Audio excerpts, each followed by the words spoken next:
Once again, Benrick Mark right up the middle, 35-30, goodbye to the 15-10, 5 touchdown, 48 yards. Benrick Mark has found the end zone for the second time, and he's well over 100 yards on the day. Northwestern, the Big Ten's first bowl-eligible team after beating Minnesota last week. As we welcome you back to BTN Live, Dave Revsine, Gerry DiNardo, Howard Griffith. And we are joined now by the coach of the Cats, Pat Fitzgerald, who joins us from Evanston. And, Coach, I was watching a little bit of the journey here on BTN last night, and I saw some locker room footage of you after that game, almost dismissing the bowl eligibility, certainly playing it down as not one of the big team goals. Has it gotten to the point now with your program where you feel like bowl eligibility isn't that big a deal? I would say that it's always a big deal, Dave, but it's not on our goal board. We expect to be here. We expect to be successful, and there's no question our standards have risen. And, hopefully we'll find a way to go 1-0 this weekend. Coach, tell us how you came about the decision to change your itinerary for this weekend's game to include a nap. I can't believe you and I are talking about this. Are you serious? I mean, you started it.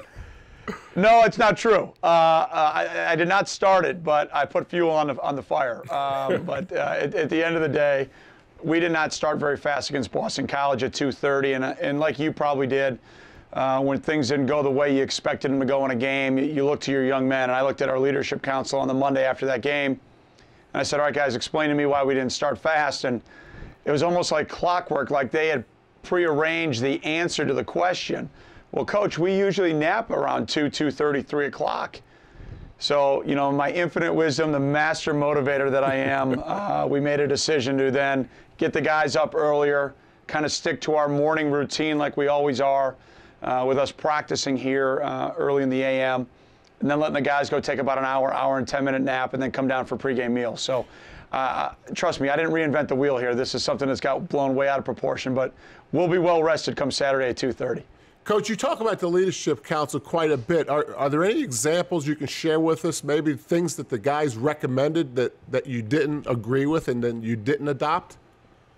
Yeah, there's plenty, Coach, that we'll talk about, and it's kind of a little running joke with the group that I tell them I've got 51% of the vote, and some of them are like, oh, it's your jersey number, ha, ha, ha, ha, funny, and all that stuff. But, at the end of the day, we want to have open dialogue. We want to be player-run and really player-centered and focused. And if we can have those guys really be honest with us as coaches, we can fix issues. And we've had some discussions that, at the end of the day, I just look at them and say, guys, we're not doing that.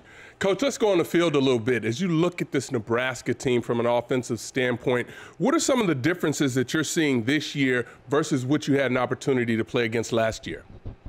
Well, year two in Coach Beck's system, number one, and you can see how they've been very multiple in their formations. Schematically, they put a lot of pressure on you.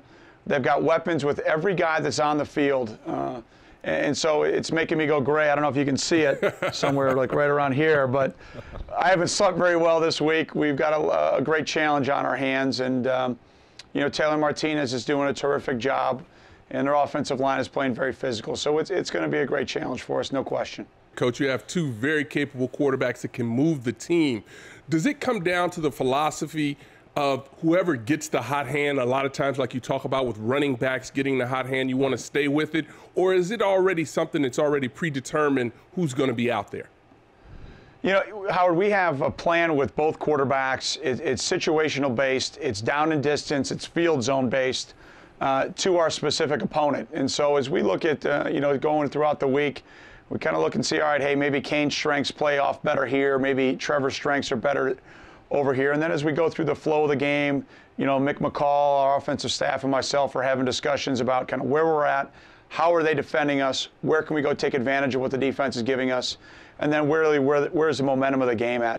As a coach, how much do you talk to your team about the mentality of the opponent coming into the game? I mean, I think it's no secret this week Nebraska was embarrassed last time out by Ohio State. They have had a week off to ruminate about it, to hear about it from their coaching staff. Their staff said, we want an angry team coming in there. You're certainly going to get them ready to play. Do you address that with your team? Do you not address it? How do you handle that as a coach?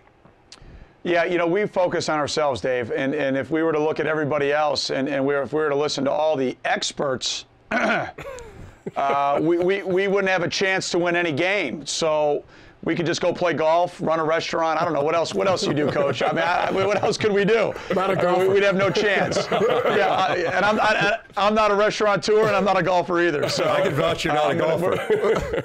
Hey, watch yourself, Rever. I wouldn't say you're very good either. So, yeah, you know, at the end of the day, we really, and it's an old coachism, but we really focus inward. And you guys have watched us. You watch us play every week. We're a very young football team. We have yet to put together 3 phases of 60-minute football, and that's our challenge as coaches. It should be one heck of a football game on Saturday afternoon. We are looking forward to watching it. Pat Fitzgerald, head coach of Northwestern. Thanks a lot for joining us, Coach. Thanks, guys. Have a great Saturday. Go Cats.